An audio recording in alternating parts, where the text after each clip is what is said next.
Hello friends, tally prime की series में आपका स्वागत है। पिछले काफ़ी सारे सेशन में हमने डिफरेंट तरह के जनरल वाउचर्स देखे हैं, जिसमें हमने काफ़ी तरह के एडजस्टमेंट एंट्रीज को भी सीखा है। इस सेशन में भी उसी चीज़ को हम कंटिन्यू करने वाले हैं। इस सेशन में बात करेंगे जब भी कोई व्यक्ति जो बिज़नेस करता है, अगर वो अपने बिजनेस से ही कोई सामान या पैसे ले ले तो उस एंट्री को किस प्रकार से किया जाएगा।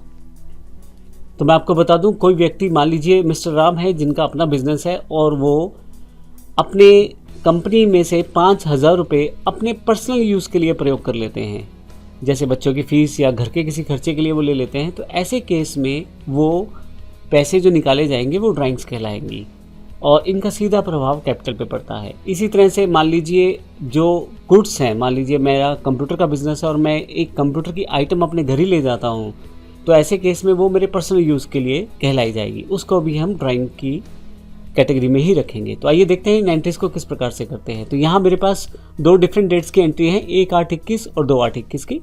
पहली ट्रांजैक्शन है 5,000 रुपये मैंने कैश विड्रॉल किए हैं एज एन ऑनर, मैंने 5,000 रुपये प्रयोग किया, तो ये मेरी ड्राइंग कहलाएगी, ये पेमेंट की एंट्री। और इसी तरह से 2/8/2021 को मैंने 3,000 रुपये का जो सामान है वो अपने पर्सनल यूज़ के लिए प्रयोग कर लिया है अपने बिजनेस से निकाल के। ये एंट्री भी मेरी जो है वो ड्राइंग एंट्री ही कहलाएगी। तो ये देखते हैं किस प्रकार से हम जब कोई आइटम अपने प्रयोग के लिए निकालते हैं, पर्सनल प्रयोग के लिए, या कैश निकालते हैं पर्सनल प्रयोग के लिए, तो उस केस में उसकी एंट्री को अकाउंट्स में किस प्रकार से हैंडल करते हैं। सबसे पहले मुझे इसके लिए एक ड्राइंग अकाउंट क्रिएट करना पड़ेगा। तो आइए सबसे पहले एक लेजर क्रिएट कर लेते हैं।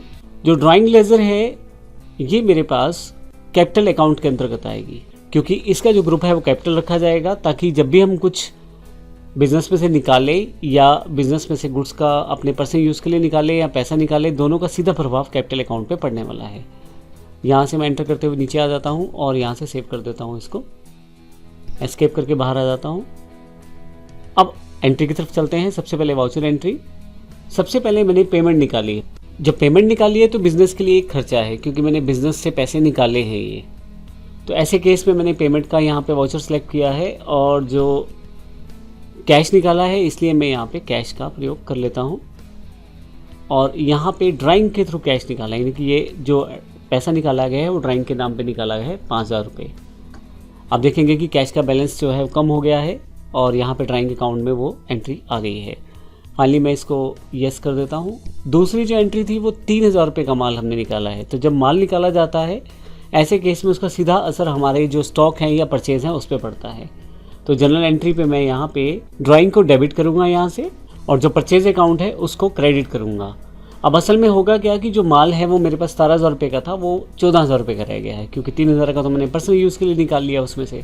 अब मैं इसको एंटर कर देता हूँ और फाइनली एक्सेप्ट कर देता हूँ एंट्री को। अब चलते हैं इसके फ़र्क पे क्या फ़र्क पड़ता है। आइए बैलेंस शीट देखते हैं सबसे पहले। तो अगर आप यहाँ कैपिटल अकाउंट देखें तो जो 50,000 की कैपिटल है उसमें से 8,000 रुपये की ड्राइंग्स हैं। तो अगर आप देखेंगे तभी यहाँ पे जो अमाउंट दिखाया गया है 42,000 रुपये दिखाया गया है। आप देखिए ड्राइंग का जो टोटल अमाउंट है वो 8,000 रुपये है, जिसमें से 5,000 कैश है और 3,000 रुपये का माल उसमें से लिया गया है।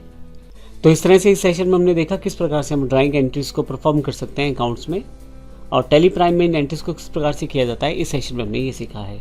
अगले सेशन में देखेंगे कि हम ड्राइंग की जो अमाउंट है या जो ड्राइंग किया गया है बिजनेस में, उसको हम कैपिटल अकाउंट से किस प्रकार से एडजस्ट कर पाएंगे। धन्यवाद।